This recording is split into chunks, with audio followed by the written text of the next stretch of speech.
a recipe for disaster. So if you really compartmentalize it and you say, okay, what's most important, right? Success, business, protecting assets, children, ensuring that no matter what happens, we abide by our vows. Then you start to look at the people that you're probing or you're evaluating as a partner differently. You're not leading based off of how they look. You're not leading based off of sex. You're not leading based off of, or you're not even getting divorced based off of how you feel or how it affects me. Or, ooh, I can no longer trust this person. Man up and figure it out.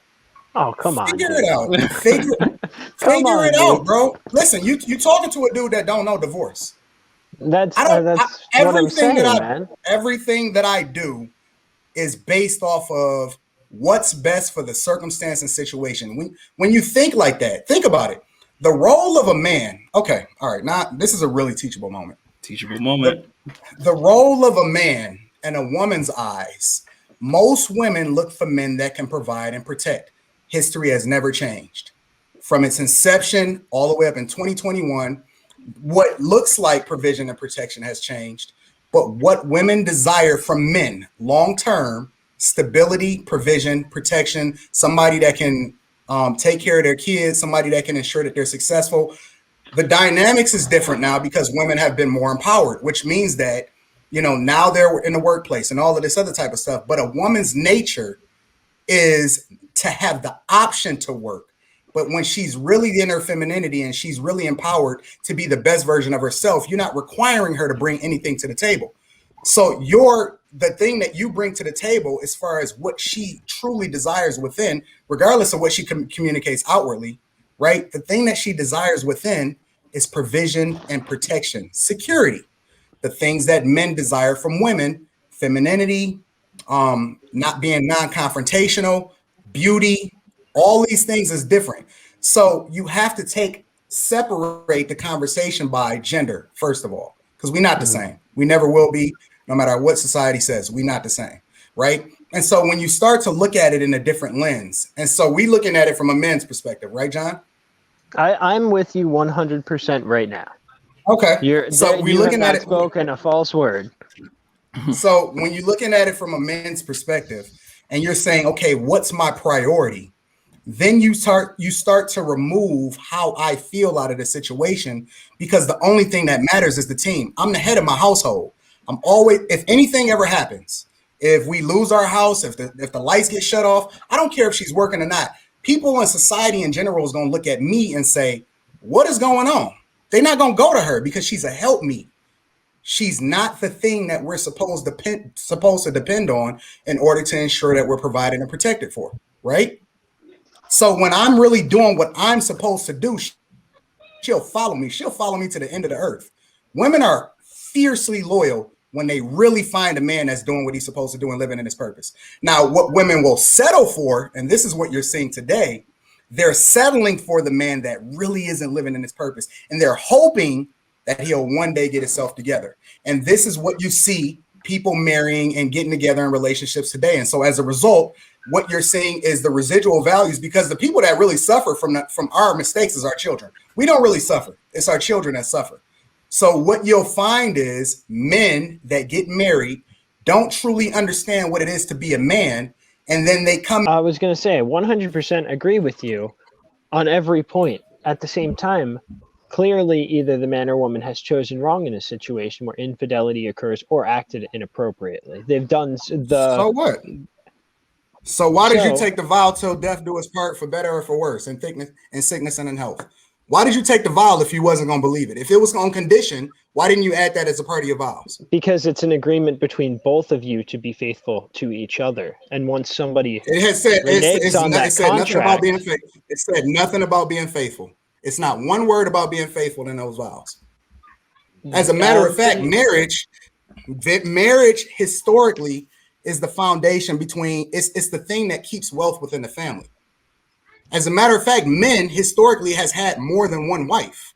This is a modern thing that you see in the day as far as people leading with their emotions and using infidelity as the foundation for whether or not they believe in what it is that they're doing. You can always fix that. Those things are temporary situations, and you're making a permanent decision which ultimately affects every single person around you. Traditional wedding vows do say straight up to love and to cherish and to be faithful to you alone as long as we both shall live. That's a breaking of the contract. I understand what you're saying. What is faithful? What is faithful? I mean, taking it face value, and to be faithful to you alone would suggest in a loving, emotional, and physical way. No. See, you add additional things to it. And see, that's the thing. Again, when these vows were put together, it had nothing to do with being faithful physically, because if that were the case, then men would not have had more than one wife. Yes, but then society has changed. Society develops, and we have to adjust our understandings of things to accommodate. Let me tell you what's changed in society. Men not having to prove their worth anymore. So everybody can be emotional. Definitely. Everybody can have a moment. Now that technology has advanced so much, it's very difficult to separate the real men from the fake men, because nobody has to do anything anymore, right? And so it's very difficult to separate that beta male from that alpha, because women traditionally are hypergamous, which means that they go with the best option available. But all of that is muddied now. You don't get that choice anymore, because there's a large separation between what's great and what's not, because we've muddied the whole pool with people saying that you need to embrace your emotions. This is the first generation where you're starting to see a whole lot of women die alone because they've raised men by themselves, which ultimately came as a result of men leaving the household, because men were not men anymore. They didn't understand what their role was in the household. And then you had the government that was incentivizing women by saying that you don't need a man in the household because we'll make sure that you get everything you need in order to survive. Now you're seeing men operating in their feelings instead of men operating in their purpose. And my purpose is to be a priest, provider, and protector of my household above all. And if I see a woman out there that's married, that's operating, that looks messy, that's not doing what they're supposed to do, they're a reflection of the man that they dating. And so often at times I blame the man when I see the woman that's out of control.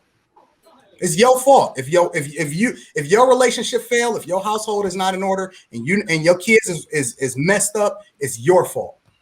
That's the man. At the same time, women aren't, women have free will. Women can just decide to do whatever they want. And because we're men, we don't necessarily understand the thought process behind what they do, because let's be honest, we have completely different chemicals going through our brains. I'm not saying you in particular, I'm saying men in general. Ask the women on the panel. Ask the women on the panel, do they more align with my perspective or your perspective? Ooh. I'm not trying to do a. No, I'm asking. I'm not trying to have a pissing contest. I'm just saying that